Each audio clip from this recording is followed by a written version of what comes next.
Good morning. So today I wanted to talk to you guys about core beliefs.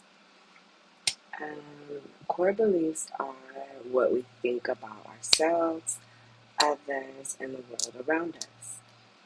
Um, but first, I wanted to actually skip back to addiction really quick because I did want to share with you guys.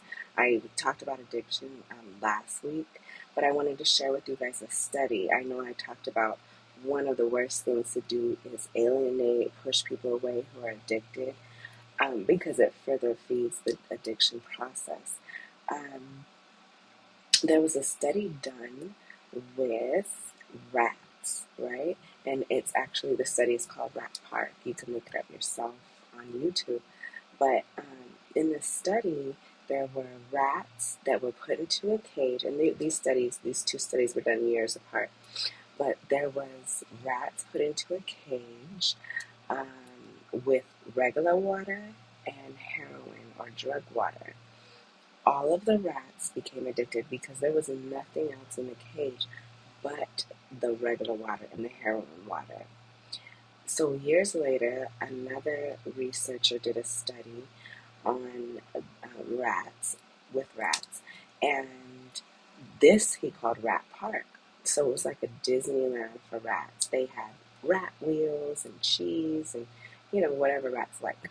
They had friends and all this other stuff.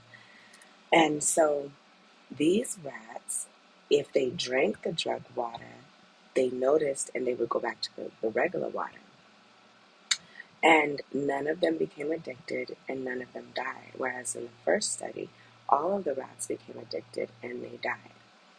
So the purpose of the study was surrounded about drug abuse in humans, and that proving that if humans have love and connection, bonds, that they are less likely to stay in their addiction and die, from the addiction. So if you're interested further, just check it out. It's called Rat Park, and you can find it on YouTube. Anyways, back to core beliefs. So core beliefs are, again, how we think about ourselves, others, and the world around us. Core beliefs are formed mostly in childhood, but throughout, our lives. Sometimes they can be formed due to a traumatic event, something to that nature. So in core beliefs, there's a series of questions. People can sit up and do self-help books and positive affirmations, which is very good for you, but it only reaches the surface. So knowing what your core beliefs are helps you get to that next level of change. So in one of the things in working with core beliefs is you need to really look at how it's showing up in your life. And sometimes we don't even know that this is our core belief. We are just experiencing the symptoms from our core belief. So, say for instance, when we look at fact and feelings, facts are very different from feelings.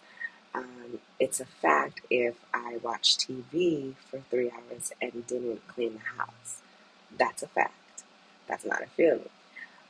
It's a feeling if I say no one's ever going to like me because I had a bad incident with this one person, right? That's a feeling. And so it's important to distinguish feelings from facts. Also, naming your emotions that you're feeling helps you to manage them as well.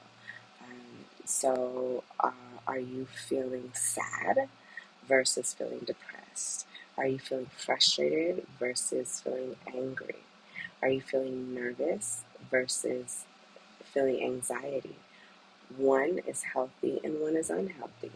So learning to name what your emotion is, and then not even just naming it, but being able to rate it. So if you're feeling sad or depressed, are on a scale of 1 to 10, where 1 is the least and 10 is the most, what do you rate yourself? A 2, a 3, a 4, a 10. If you're feeling a 10, what would make it a 5? and talking that out. And basically, this should be done. It could be done by yourself, but it really should be done with a professional therapist so that you can learn how to manage and how to do this on a regular basis. It's tools that are learned through therapy. Um, but yeah, that is about all I have for today. I don't know what I'm going to be on the next video, what my topic will be, but um, I will be back. All right. Thank you guys. Have a blessed day.